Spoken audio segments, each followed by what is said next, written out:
This is the Grow Your Clinic podcast from Clinic Mastery. We help progressive health professionals to lead inspired teams, transform client experiences, and build clinics for good. Now, it's time to grow your clinic.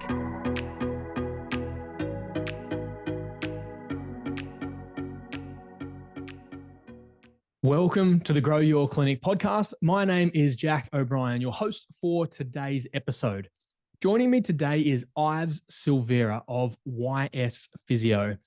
Yves has been a long-time friend and member of the Clinic Mastery community. And in fact, you can go back and visit the archives to see our original episodes with Yves.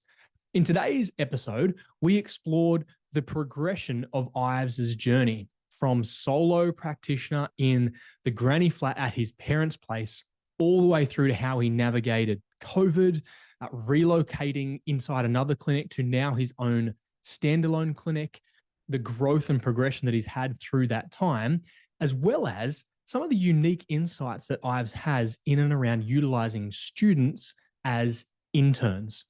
We covered a lot of ground, and Yves' story will be really familiar to a number of you as you listen along. So let's dive into the episode and enjoy as we connect with Yves Silveira of YS Physio.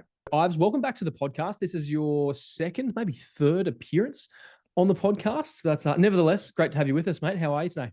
I'm great, Jack. Thanks for having us back on board. And it's always nice to reflect upon the journey by doing things like this.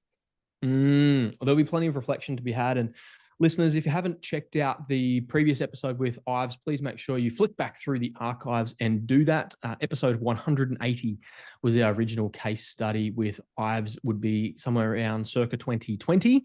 And the journey has progressed a lot since then. But nevertheless, listeners, you can head to clinicmastery.com/podcast for those past episodes, show notes, if you need to get in touch with us, anything like that. clinicmastery.com/podcast. Yves, for those who may not have heard the first episode, or perhaps their memory has escaped them, do you want to give us a quick snapshot of the origin story of your clinic? And then we'll really dive into how you've progressed and grown over the last couple of years. But what's the origin story, mate? Yeah, Jack, the origin story of my clinic probably started in 2014. I just finished a stint of working in India as a physio, which is one of the highlights of my career and life, really. And I was looking at a job and I kind of got offered a position to work in an older style clinic with the thought of potentially buying this person out after 6 months or so. But to cut a very long story short, we realized very early in the piece that it wasn't just going to quite work out. We had very different philosophies for how we saw physio moving forward, which is absolutely fine. And essentially we parted ways, but I took a job in the city because I needed work, but needed a place to work. So through mentorship, a good buddy of mine suggested that I start my clinic in my parents' granny flat. And that's what I did in, I think that was in 2015, started working out of my parents' granny flat and built it from there. Amazing. And then we crossed paths a couple of years after that and grew that solo operator granny flat clinic to a place where we were utilizing a whole bunch of students, both domestically and internationally, and eventually needed to hire some full-time team members and branch out into a standalone location, not just the granny flat. So talk us through that little season of when you went from kind of yourself and solo to hiring and then opening that first location. Yeah. And it was exactly what you said, Jack. It was really nice and a really good foundation to start. I had a student internship model, so I had a lot of experience of sort of mentoring students, and they helped me at the operations and the system side of things. But I knew very, very early on I didn't want to be a sole trader for the rest of my life. And when I was ready to hire my first team member, I obviously considered that you couldn't hire your first team member in your parents' granny flat. So that was the idea to outreach and try and find a new space.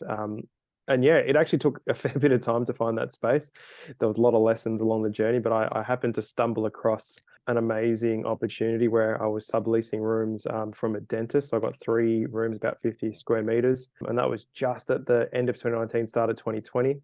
And from that, I was able to hire my first team member and hire my first admin lead. And of course, by the world locked down with COVID up to that point. But that was sort of the transition to get from the granny flat to the home clinic. So I think There's a couple of threads that I want to pull on for listeners. So we'll get to the location and those sorts of things setting up, and subsequently you've moved from that original location.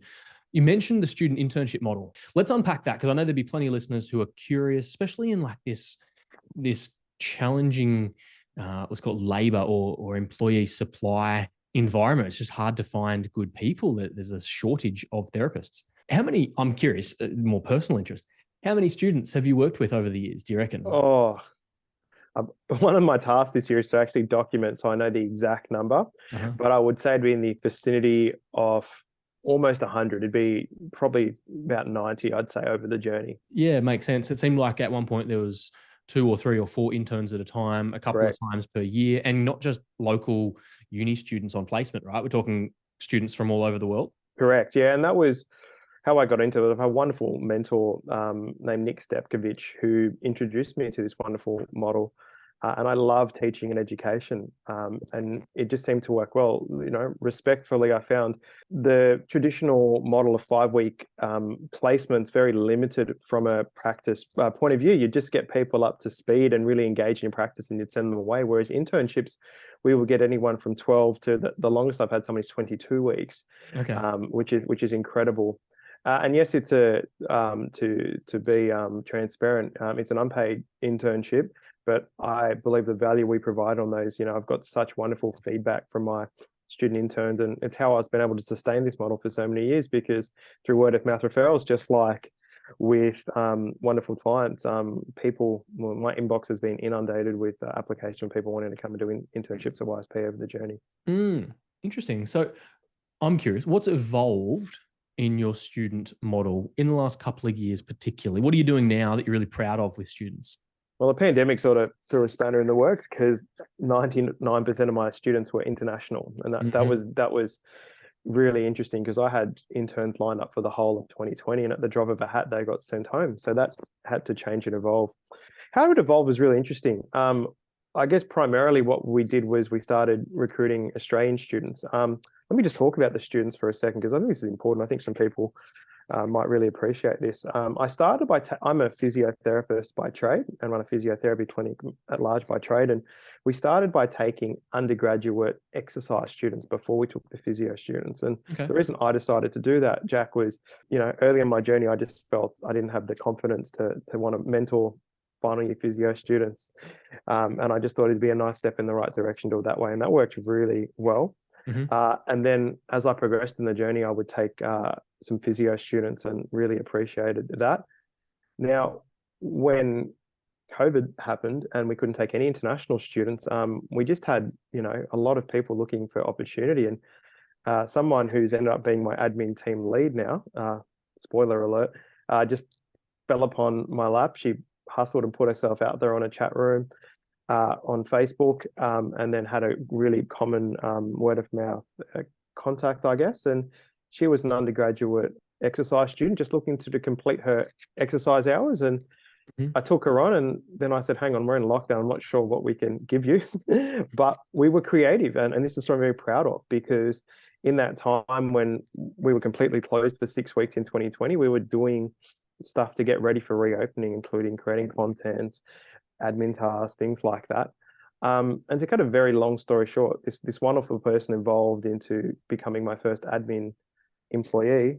She's now got into physiotherapy at the moment, and her role's continuing to evolve through YSP. And, I really hope and look forward to the day when she works as a physio in the clinic as well. So to answer your first question, we've been taking Australian students and getting them on internship, and then finding opportunities to actually have them in an employed capacity down the line for the right candidates. So that's how it's evolved, and that's something I'm very proud of. So the student model kind of progresses towards an employed model. What sort of, for those who perhaps haven't done a whole lot of student work, or particularly outside of the university placement system, like what are some of the ways we as clinic owners can maximize interns or students around the place?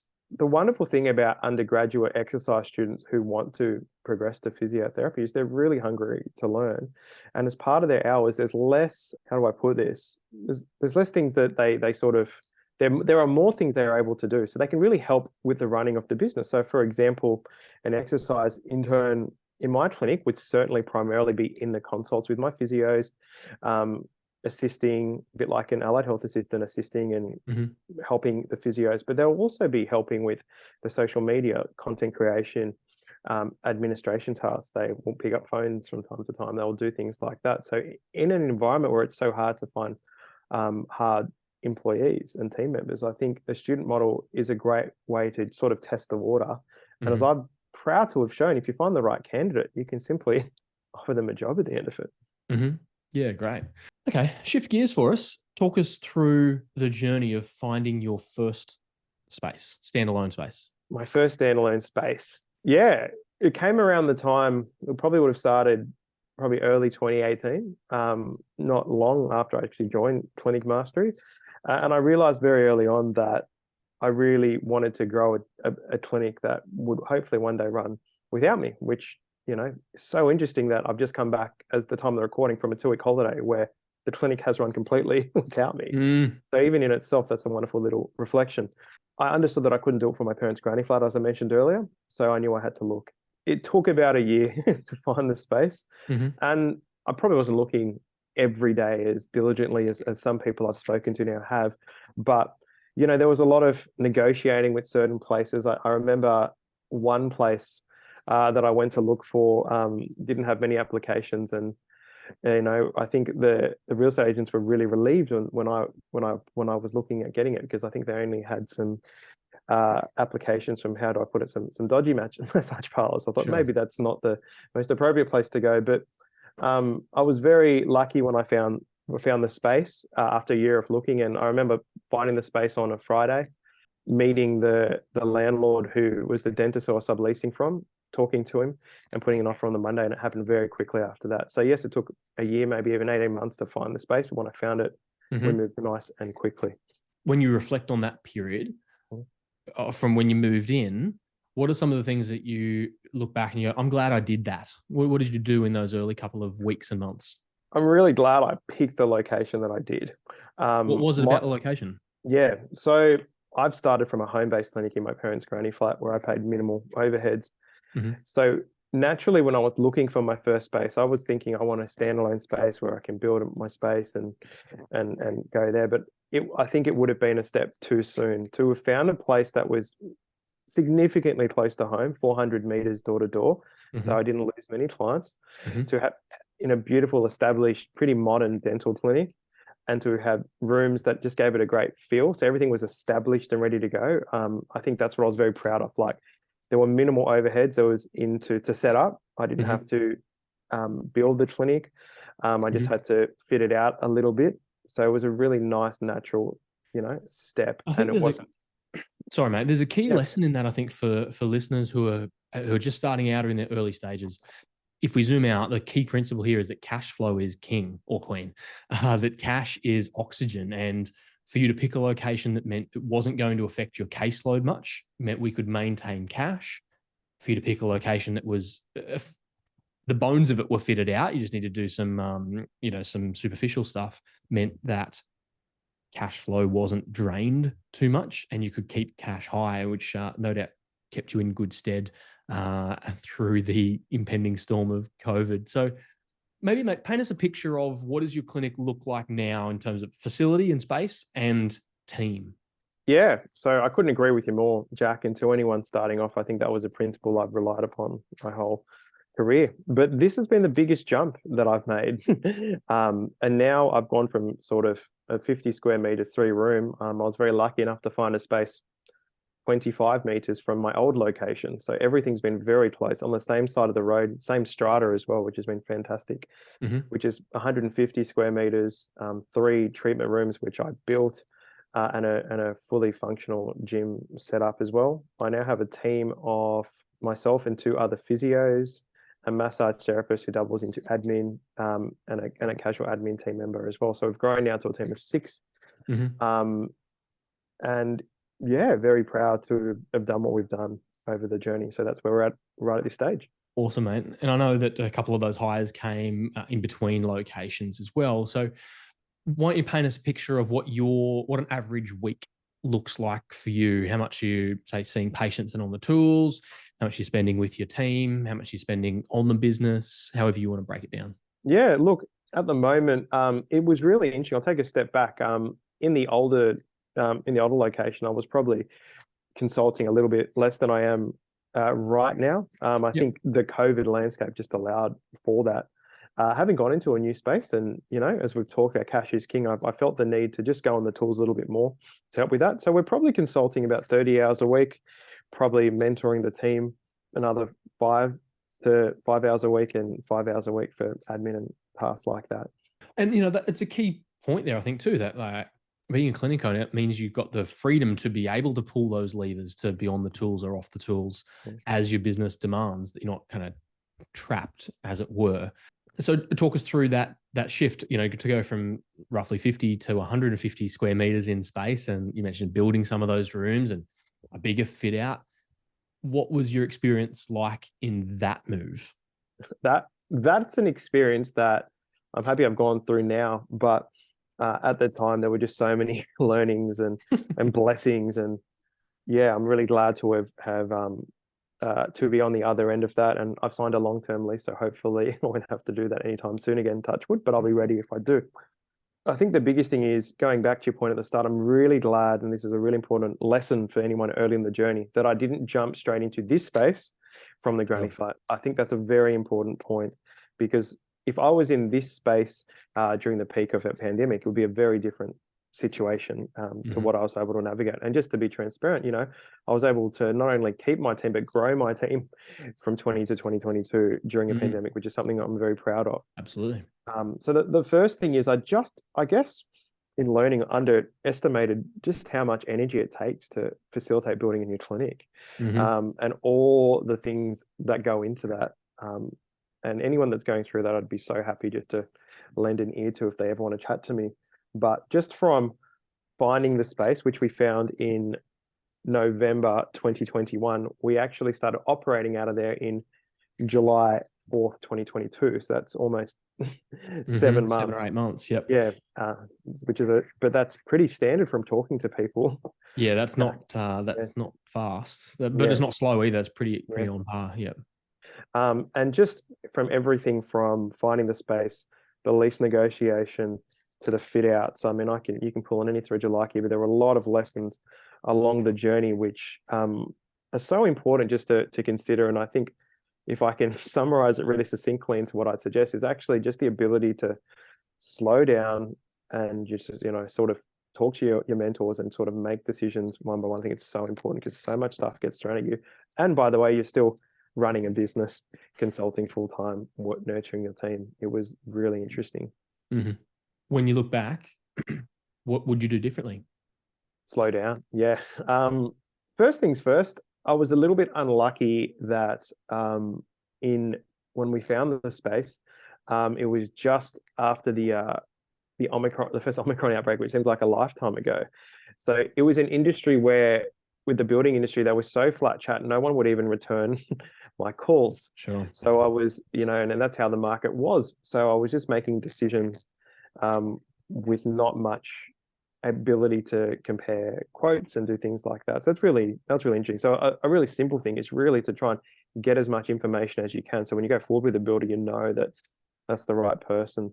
Sure. Because things take longer than you expect, ultimately. Things take much longer than you expect. And the other thing is just really lean on your mentors and really slow down and listen to them. I think that's what's really important. What is it about mentors that's helpful through that process? I think the most important thing for me was they've been through things like this before. Sure. And I think when mentors have runs on the board, I think it just really helps in the way they guide you through it. I hope to one day be able to mentor other business owners, as I've spoke to you about personally, Jack. And I think the experiences that I've been through over the past year, I think will make me put me in a really good place to be able to help people who are going through similar journeys. It's a really good point. I think one of the things about going through something for the first time is that everything's a shock and everything's new.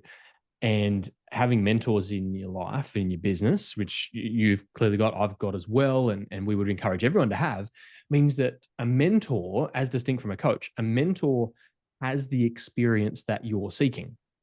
And so where something like for you, a build and a fit out was a new experience, it's not a new experience for a mentor. I think about it, and for those listening who have got kids, you think about the first child, everything is new. And like, oh, their temperature's high. Should I take them to the hospital? You don't know. Like, oh, there's something wrong. What do I do? And come the second or the third child, it's not a new experience. It's still as challenging. It's just not new. And so that's where mentors can be really helpful, is that it's not a new experience for them, though it is for you. So the building stuff aside, Ives, talk to us about the team stuff. So you're hiring, a number of team members through COVID and through that Omicron wave, as you mentioned, and people being sick and isolated. And what's that journey been like for you? It's been a journey. I think I've been very lucky. I've particularly with my physios, I have two other very loyal physios who have now been with me 2 years and 3 years, and have just sat shotgun through this period and have been able to nestle going through the highs and lows of being busy in clinic, not so busy, lockdowns and things like that. And I think, again, I'm very proud in the way I've been able to recruit them. One of my a wonderful friend in my life tells a story about how he went to a restaurant and he saw so many people serving at the restaurant, and he just said what a great experience it was. And he went up to the owner and said, how do you decide who works here? And the owner just pointed here and goes, I see if they have heart. If they have heart, that's all that matters to me. And it's not that simplistic, we know that. But in its essence, I think I feel like I've been very lucky to have hired some wonderful people who have heart, who've been with us through the journey. And as I was just talking to them recently, I think we're on the precipice of being able to really reward them for all the efforts and their loyalty through that time. So I'm very proud of that. Talk to me about the loyalty. I think there'd be plenty of clinic owners who, I think it would be reasonable to say there's an underlying anxiety in all of us to varying degrees, but an underlying anxiety that team members could leave at any point, right? So talk to us about perhaps what you think you've done well to nurture and retain those team members for 2 and 3 years now. That's no mean feat. Thank you, Jack. Well, it doesn't mean that I don't still worry about them leaving tomorrow. We've all got that underlying anxiety, right? Yeah. One of my strengths, it can also be a fault of mine sometimes, is I'm pretty what you see is what you get personality.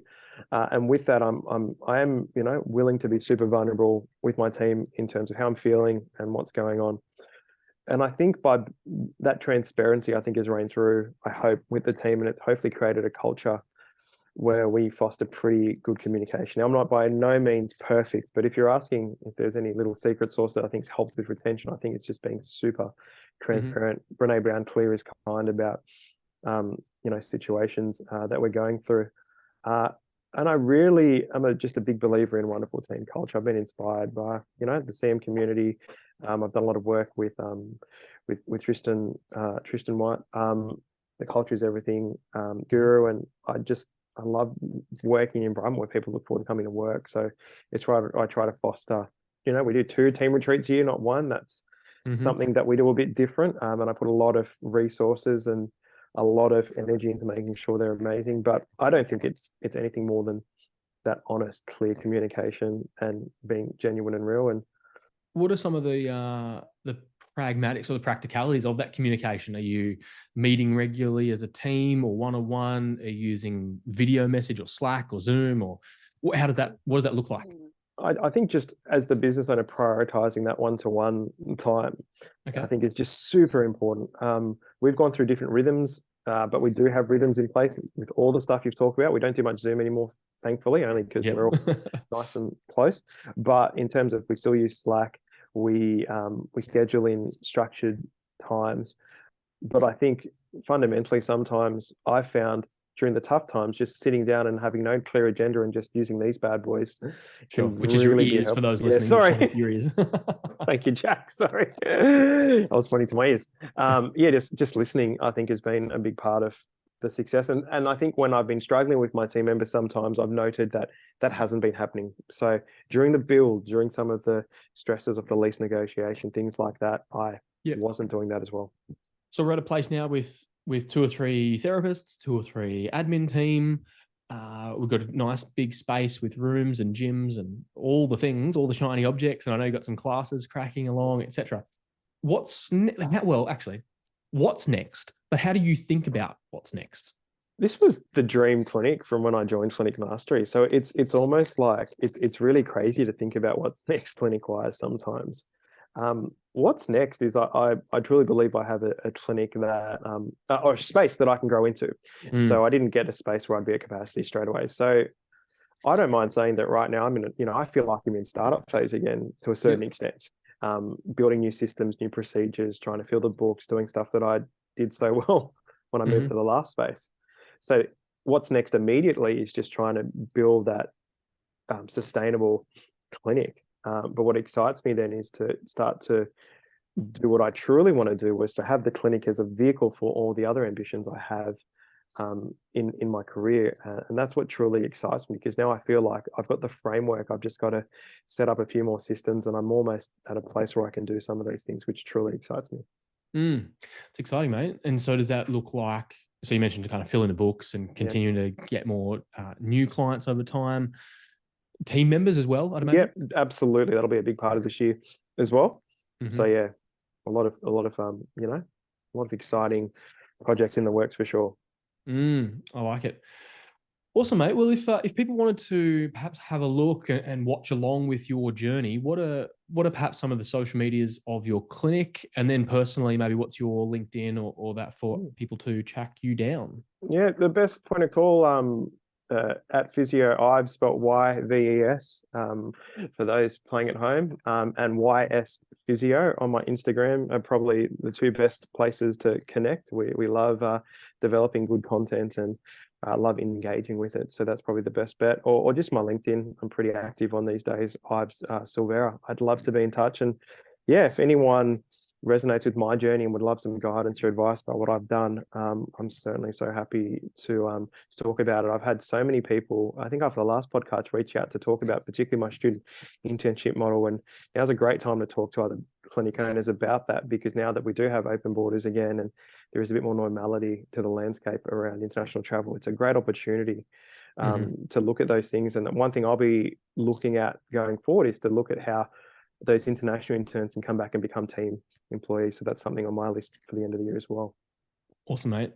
Listeners, we'll make sure we link up those Instagram handles and LinkedIn URLs in the show notes over at clinicmastery.com/podcast. That's where you'll be able to get all those.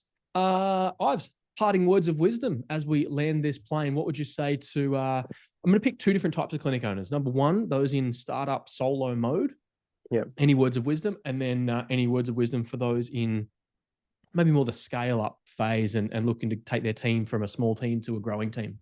I think for the startup people, please run your own race, and that comparison is the thief of joy. I got a lot of ridicule from people from starting my clinic in a granny fat. I mean ridicule, and it took a lot of thick skin to get through that period. I'm so proud of where I'm at now. So run your race, and the results are there. In startup phase, just don't underestimate how important a conversation with your team member, what a difference it can make. When it feels like shit, the proverbials hitting the fan, your team are going to be the people that are going to be there to support you, to help you build your clinic. So don't underestimate how important it is just to have a conversation. Super. Well, thank you, mate. I'm sure there'll be plenty of people getting lots out of today's chat. I'm really excited to see where your clinic's journey and your personal journey progresses in future. And perhaps we'll get you on the podcast again in 12 months or so and update listeners where things are at. But otherwise, thank you so much for joining us on the podcast, mate.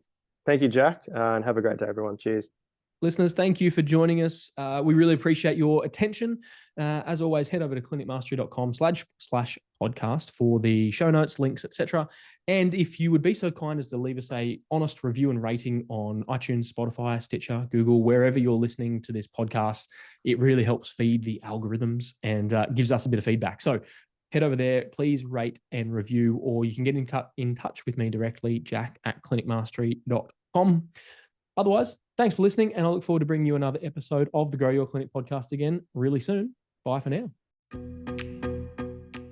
Thanks for tuning in to the Grow Your Clinic podcast. To find out more about past episodes or how we can help you, head to www.clinicmastery.com/podcast, and please remember to rate and review us on your podcast player of choice. See you on the next episode.